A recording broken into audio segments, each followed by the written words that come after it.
Good afternoon. Welcome to Black Men Excel. My name is Zachary Nunn, CEO and founder of Living Corporate, and we're here with some incredible guests to talk about We've Got Your Back, strategies, tools, and support networks for rising stars. With us today, we have Reuben Miller, PMP, Chief of Staff and Business Operations Lead for Inclusion and Diversity at Apple. Reuben, how you doing? Doing great, Zach. We have David Lewis, President, AT&T Michigan, AT&T Services Incorporated. David, what's going on, man? Zach, good to be with you, sir. We have Junior Harewood, CEO, UnitedHealthcare of Georgia and Alabama. Junior, how you doing? Doing great, Zach. Hey, look, I'm really excited for us to have this conversation today, and I want to get right into it. Each of you are executive leaders, and we're at some point rising stars. I'm not saying y'all have arrived. We're always growing. We're always learning. But as you sit where you sit today, what are some of the ways that each of you identify rising stars? Well, I'll start. A person, the way I identify rising stars is a person who looks at their role more so than a job, but they look at it as a career, that they're willing to invest in themselves to ensure that they are further developing themselves to be successful in their careers. And someone who would look at an assignment as a growth opportunity, that it doesn't always have to lead to a promotion. It can be taking a rotational assignment, taking an expat assignment, moving from an individual contributor to a manager, taking on the additional roles and challenges that would be seen by the senior leader as a person who's willing to invest in their career. Now, ultimately, it does have to lead to a promotion, but someone who's patient to get those development opportunities to further increase their brand so that they can get promoted. Wonderful. Reuben, you're right on the money. For me, it's about energy, enthusiasm. It's all about hunger. When I see rising stars, I see them in meetings. I see them in corporate gatherings. They stand out, right? The conversations, the questions, enthusiasm they have on task. As everyone knows in corporate America, a win is not easy to come by. It takes a lot of work. It takes a lot of obstacles to jump over and through. It takes endurance. And I watch those that, first one's in, last one's out. The ones that are really, really hungry, that show me that they really want to not just complete the task, but to exceed expectations in that. And most importantly for me, when I see a rising star, I see humility. When I look at these young professionals today, I look at the ones that if they've done something well, if they've really added to or created contribution to the success of a task or of a deal, that they're hungry, right? They want to make sure that, hey, they're grateful for the opportunity and they want to continue to work toward more opportunities in the future. So rising stars, to me, it starts off with the energy that you bring, the enthusiasm, but the humility you bring when given the opportunity to kind of tout your accomplishments. Yeah, I don't know if I could bring more than what Reuben and David said. I guess the only other things I'll add is a curiosity, a curiosity about the work that they're doing, about the mission of their organization, and then also understanding the why behind the what of what they do. All right, it's great to do tasks, to be great at what you're doing, but to really kind of drive around that why. And having that insatiable curiosity or things that you can see in a rising star. Wonderful. Thank you all for those incredible answers. So often when we talk about professional development, the idea of mentorship is really the default. And while mentorship is important, the concept of sponsorship is underengaged from my perspective. I'm curious to hear from each of you on what sponsorship means to you. You know, I'll jump on that one, Zachary. When I think about first mentorship, I think about preparation. When I'm mentoring young professionals, you know, the ones that are just getting started, it's more of the preparation and what they need to do to be successful. But from a sponsorship perspective, now we're looking at execution. Now I'm having conversations with these young professionals and making sure that I know where their goals are, right? I know where they want to be next. I know what the focus needs to be, and I guide them. I give them the guidance. I give them the opportunities. I talk to my peers and create opportunities. But before I can sponsor someone, there's got to be a mentoring piece where I know they're ready for that next step and that next level. Mentoring is easy to talk about, right? Yeah, I'll give you good advice and good luck to you. But from a sponsorship perspective, now let's get to the brass tacks of exactly what you bring to the table. At AT&T, I never forget, I talked to one of our HR directors, and he said, you know what? People ask me all the time, when can I get ready for the next level? And he says, when you've executed beyond and exceedingly and beyond all things to where you currently are. So let's get you to where you need to be in your current capacity, and then we'll sponsor and give you opportunities for the next level. Yeah. Yeah, I think you hit it right on the head, David. Sponsorship is about execution, and that is putting yourself out there and working on those additional projects that are maybe outside of the scope of what you're doing. All right, and going above and beyond and doing those items. Sponsorship is about being recognized for the great work that you do. I think sometimes, and I've seen it happen where folks are so fixated on that next role. That they're not really executing on the role that they've gotten and right in front of them. So I think that's critically important. Working with and kind of creating that brand or building that brand of that individual from the work that they're doing is key to be found to find those people who will sponsor you to that next promotional role. I could not agree more. I don't want to downplay the importance of mentorship. Especially for junior professionals, you should really focus on the mentorship part. Find multiple mentors because they will help you on how to navigate corporate America and also help you to establishing your network. But at the end of the day, sponsorship is a necessary resource to advance your career.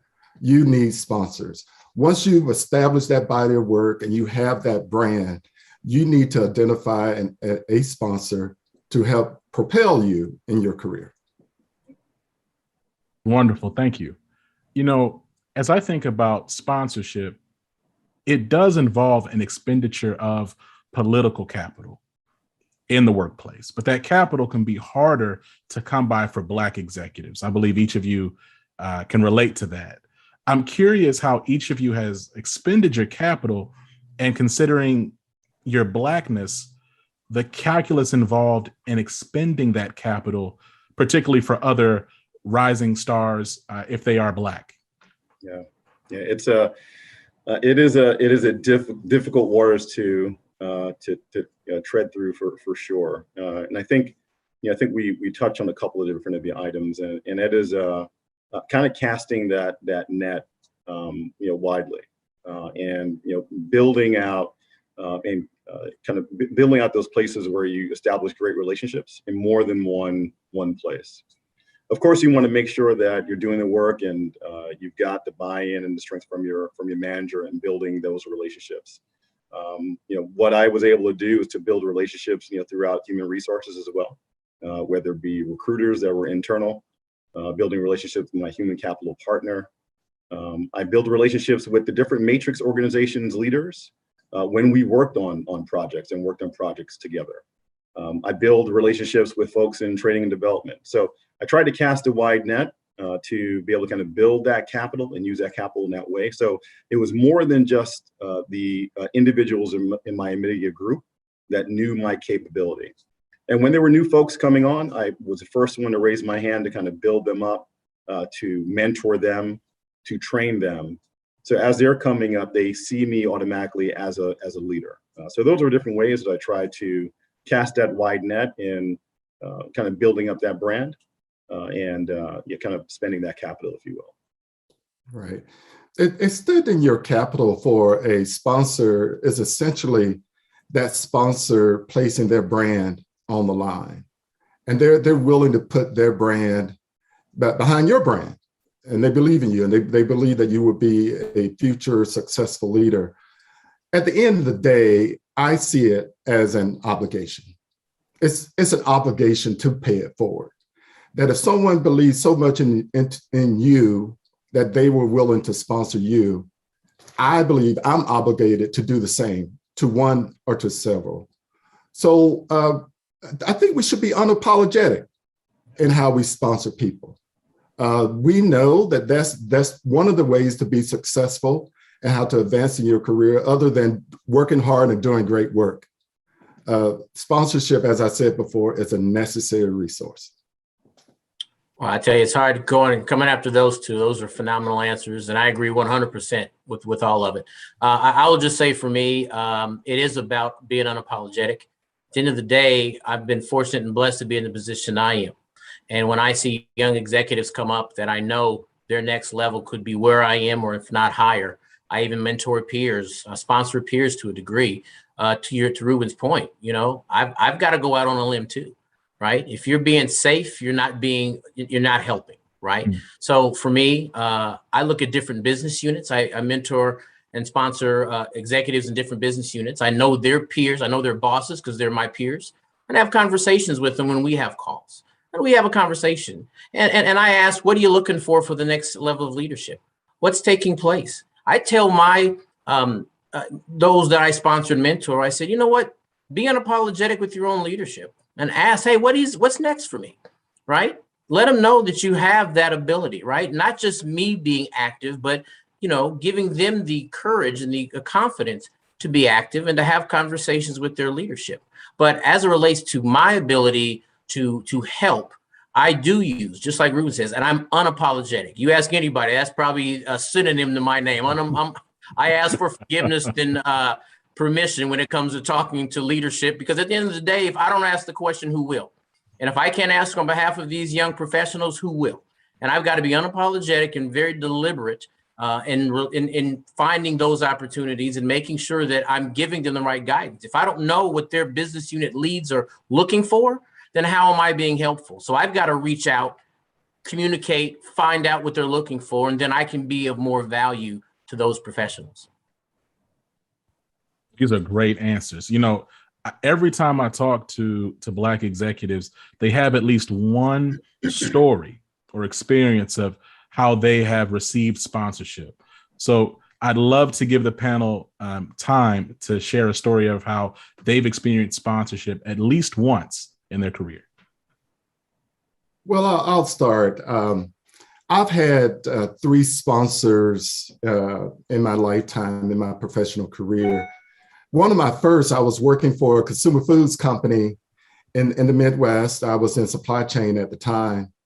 And it was really my first professional civilian role outside of the military. I was an Army officer for 6 years. And as I look back and think about all the things that leader did for me, I was being sponsored. But I didn't know it at the time. Now that I know more about what sponsorship is all about, I think back, it's like, gosh, that person was grooming me to be a senior leader. He was giving me opportunities outside of my primary role. He was giving me stretch assignments. He was working on my executive presence. He was opening up his professional network to other leaders. He was encouraging me to meet with these leaders. Because at the end of the day, I think you've heard the old adage that mentors, they speak to you, and sponsors, they speak about you. Mm-hmm. And most of the time, they're speaking about you when you're not in a room. So you want that sponsor, when that sponsor is advocating, championing, sponsoring you amongst other leaders, you want those other leaders to be aware of your body of work too. So that's why a sponsor will encourage you to meet with his or her peers, to make sure that they have that support when they're advocating for you. Wow, Reuben, that was powerful. That really was. If I wasn't during this interview, I'd be writing that down right now. That was on the money, my friend. I will tell you, my first exposure into sponsorship was when I was looking for a mentor. And I had applied for a president position before. I was a young professional, but I was asked to do so for the experience. So I was having kind of exit interviews as to why I didn't, but get ready, your time's coming, and it came. But I remember I reached out after that experience to the highest level in the company saying, you know what, I'm going to go 2 or 3 levels above me. I'm going to talk to this individual. I'm going to get good advice from them, and they're going to really help me figure it out. And the first 2 or 3 meetings went okay. We did it probably every other month. And by the time I got to the 4th, he said, Dave, what do you want to do? I said, I want to keep talking. What do you mean? No, what's next for you? Where do you want to go next? What's your focus? And I was nervous because I thought I had offended him. And he finally said, okay, here's what I'm saying to you. I have the ability and the connections to start, as Reuben says, speaking about you in other areas. But where do you want to go? And that's when I realized the difference of mentors and sponsors. He was ready to be a sponsor, but I, at the time, was not ready because I was still growing into my executive director role. And I realized we continued to talk from time to time, but I wasn't ready for that discussion. And when I was ready, reached back out to that individual along with others. And that's when I was able to grow. So yeah, I definitely saw the difference at that point where he wanted to be helpful, but he was ready to sponsor when I was ready to mentor. So that's when I realized, oh, that's the difference. Yeah, those are both great stories, and similar to one of the many sponsors that I've had. I've been blessed and lucky to have a number of them throughout my career. So I'll talk about the most recent one that actually got me into the role that I am in today. I started working with this gentleman as a director, and again, unbeknownst to me, he had been sponsoring me along the way. Didn't even really knew that as a concept. He had me do some special projects. Had me take on some additional territory. Had me kind of work in groups of leaders that were a little bit above where I was at the time. And he had me take on a different geography, the Georgia geography, where I am now. And we had a dinner, and he said to me at that point, "Hey, one day I see you as my successor." And at that point, I honestly had never thought of being a P&L owner or president or CEO of a business line. And I'm usually very not ever speechless. And I was at that moment. And he was like, "You okay?" I was like, "Yeah, I don't know what to say." So as we walked out of the restaurant, I asked him, "What does that look like? So what does that mean? Like, how do I get to that point?" And at that point, he then got me into a general management program, executive development program. After that, we did a CEO simulation that was over a few days. He got me into executive director role and started to cede more and more of his responsibilities to me for the state. And then after a couple of years, when the time came, I stepped into the role. So it was just a tremendous sponsorship on his end. It was really tactical in the sense of how we worked together to lay that out. And over a 3-4 year time period, it came out to fruition. So incredible. Now, each of you have talked about experiencing sponsorship and even some of the behaviors of a sponsor. I'm curious, do you pick your sponsor or does your sponsor pick you? I'll jump on that one first. I'm not built to wait. I never have been. So when I see someone that I feel can help my career, if I've seen them in a conference or what have you, I assert myself. Now, that's not for everyone, but it's for me. Mm-hmm. I was in New York City for a conference, and I was actually asked. I had just received the president of AT&T Michigan position. This was 13 years ago. And I was walking around the reception area, and there was this beeline to this one brother that was just, I just who is this guy? Everybody just was kind of standing around him a little bit. And his name is Xavier Williams. He was a senior executive of the company. So I went and introduced myself as a new president. And he said, okay, well, nice to meet you. And that was pretty much it. But I just was, I was enamored by him because the way he carried himself. And I knew he was a high exec in the company. And I reached out to him. I waited about a month later, sent an email once I started getting acclimated in this position. And I reached out to him and I said, hey, I know you're busy. I know you've got a lot going on, but I'd love to spend some time to get to know you and, lean on you sometimes for what the focus needs to be. I was looking for sponsor and mentorship all in one with this gentleman. And instead of just responding with, yeah, let's get together, he had a meeting set up that he moved up to come to Michigan. And he said, let's grab breakfast next week. Whoa, I didn't expect that. And what was supposed to be a 30-minute ended up being 2 hours. And from there, not only did he do that, he wanted me to come to Dallas. He wanted me to be stationed in one of our side offices. He wanted to introduce me to the top brass. I mean, he just went full speed ahead. I had other executives that I would have never met if it weren't for him that he set one-on-one calls with. I mean, we went from 0 to 100 quick, right? But all of that came from me asserting myself by saying, not because he looked popular, but I knew he was an executive and he seemed very approachable. So for me, I recommend why wait, right? We're busy. We got a lot going on in our businesses and our personal lives. And it's not like we don't want to be helpful. But at the end of the day, if anyone, and this has always been the case with me, wants to seek my counsel or have a conversation, I always make the time. And I think for me, being proactive is how I would recommend if you're seeking a sponsor and or a mentor is the way to go. Yeah, I think, David, you're right, man. I know that my kind of ascension into the role I am is not common. A lot of us feel like we do a really good job. We're educated, so we should get a tap on the shoulder. Right. And it happened to happen for me that way, where folks tapped me on the shoulder and got me to that next role. But the reality is you have to go and get it. To get to those senior positions, you have to establish those relationships. You have to let it be known. You have to go after those roles. And again, it is not enough to be really, really good. It's not enough to be really, really smart. You have to find that direction, go after that role and go after those and work with those people who can get you into those positions. So I wholeheartedly believe in what you said. I was one of those meek ones that kind of just said, all right, I'm just, as long as I continue to keep my head down. And I learned, from my parents and their generations before, that's what they did, to keep your head down. You keep working hard, and eventually one day somebody will tap you on the shoulder to get you into that next role. And it very rarely happens. So the right way is to try to position yourself and make that happen. I could agree more that it's great to be assertive, and at times you do need to be assertive to gain sponsorship. I've had 3 sponsorships in my career. I was fortunate enough that the first 2, the sponsor selected me.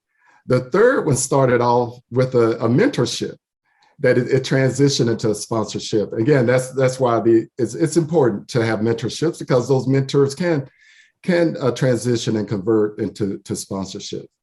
But I think one of the primary things that we should do, and I'm speaking to the junior professionals, is that if you would like to get sponsored by a leader, it's important to do great work. Yes. Do exceptional work that will be recognized in several areas. And you may find that several leaders may be fighting over you to sponsor you. So let's start by doing great work. And as has been said before, being patient as well. If you're not selected, then find a leader and ask that leader to sponsor you. Have a very explicit discussion around sponsorship. Zachary, I gotta jump in on that because he said something that is so important that it bears repeating. We have an AT&T called Executive Black Leadership Summits that we have for hand select folks. And one of our top brass said exactly what Reuben said. He said, listen, if you're looking for advancement to the next level, Do not come to me or others at my level if where you currently are, you are not exhibiting exemplary performance. Right. That's just, don't do it. You've got to make sure that you are doing your job to the fullest and you're getting credit for it. Then if there's opportunity, don't put any executive in a position if your performance is mediocre, whatever the rationale or reason is. Put yourself in a position where if your sponsor goes to bat for you, your work performance, your record, and your accomplishments speak for themselves. So sorry to go out of line, but Reuben, you hit a very, very important point on that one. Spot on. No problem. I love it. I love it. And in fact, I had a last question about some ways to be a good sponsee, but I believe y'all are all speaking on it, which comes down to excellent work, assertiveness, and at the same time, patience, which is a curious cocktail, which takes some, I think a certain level of self-awareness and emotional intelligence. I will ask this though, as we get to our close is, Black Men Excel, title of this was We've Got Your Back, Tools, Strategies, and Support Networks for Rising Stars. We're in this situation, y'all, where it's a really unique confluence of events between a global pandemic, the Great Resignation, companies seemingly much more passionate about things around diversity, equity, inclusion. There's a lot of things happening right now all at once. And I'm curious, what advice do you have to not only junior stars, but also mid-level careerists and folks who are right at the precipice of those executive leadership positions on ways to not lose yourself and continue to have and maintain your voice as you navigate the workplace in this unique season that we're in? Yeah. So I'll start off, and I think I said it in the beginning. Find your why. Find the why of what you do. You excel, and people excel when you're doing something based on why you're doing it versus what you're doing. That passion comes from that. You motivate others from that, and I think that's key. I think having this strong sponsors, having strong sponsorship, mentorship is great. Getting yourself amongst a great amount of colleagues who are of like mind and similar drive as you is great. I've got a collection of folks who that I'm mentoring, a bunch of healthcare executives that are in different spaces who meet every month, and they talk about experience that they're having, good, bad, and indifferent. They talk to each other about different books that they've read that help them out. They talk about different groups to get involved with and different learnings that they have and in different programs that they've trained in. So getting in with a collection of folks, of like-minded folks that help you to kind of build and to drive, I think is important. And also, getting that downtime. It's great to be driving in this pandemic right now. A lot of us are working from home, and there's that hard cutoff between work and when you're at home. But I think it's important to have those breaks, take those breaks, do the things that you enjoy, be with your friends, be with your family, have that downtime, because you don't want to be sit in a place where you're burnt out and then you're kind of taking yourself out of the mix and now having a negative impact on your performance. That's really tough to follow. I would agree with the self-care. The wellness is very important during these challenging times, and we have to make time with our loved ones and with ourselves to make sure that we're ready and we can sustain for the long term. My other advice would be, and it's been mentioned before, about your brand. Really take a step back and think about, what is your brand?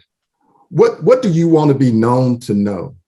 And whatever those things are, if it's about continuous improvement, if you want to be a process person or crisis management, then focus on those things and get the necessary skills and training to strengthen your brand.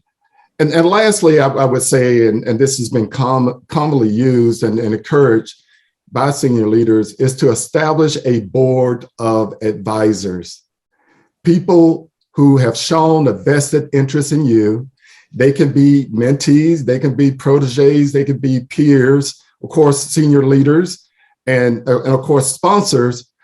But meet with those board of advisors. And when you have those tough career decisions, check in with your board of advisors and seek some advice and nurture that relationship, nurture that network. And don't only use them when there's a time of crisis. Just check in with them and give them an update of what's going on with your career. So really build and write down that board of advisors. Yeah, again, it's hard to follow these two gentlemen because they're spot on. It's tough to find anything different. I will say, first and foremost, mind, body, and spirit is very important. I share that with my directors all the time. We have conversations with our one-on-ones, but before we talk about the business of the day, I check on them. How you doing? Anything I can do to help? How you feeling? You know, when you come into the office, how you feeling today, right? Because you have to check in. And when they realize that you do care, they do share. And it's really important. I can't get optimal performance out of my people if I'm not doing everything I can to get them in the right headspace to be optimal performers. I will lastly say it's all about relationship building. You know, you can be the smartest kid in the class, but if you're not developing relationships, it could be unrecognized. For those introverts that really don't feel comfortable, Junior, you had mentioned, you know, how you were raised is kind of keep your head down and work, but you've learned over time that, you know what, I've got to lift my head up sometimes and get to know the people that I'm working with. Because your peers could be your supervisor. You could be your peer supervisor down the line. It's extremely important to make sure that you are someone that's approachable, that you are someone that's about the team, and you're about the relationship. I look for talent. I look for those that are bright, that are smart. Don't get me wrong, but you have to be relatable if you're going to pique my interest. You have to be relatable to not just the team internally, but to our customers, our clients, and our stakeholders externally. And that comes from practice, knowing how to communicate, knowing how to ask questions, knowing how to show interest in someone besides just the business at hand. Relationship building is a lost art because we live in a world of social media and Twitter and whatever else is out there. We've lost the art of discussion.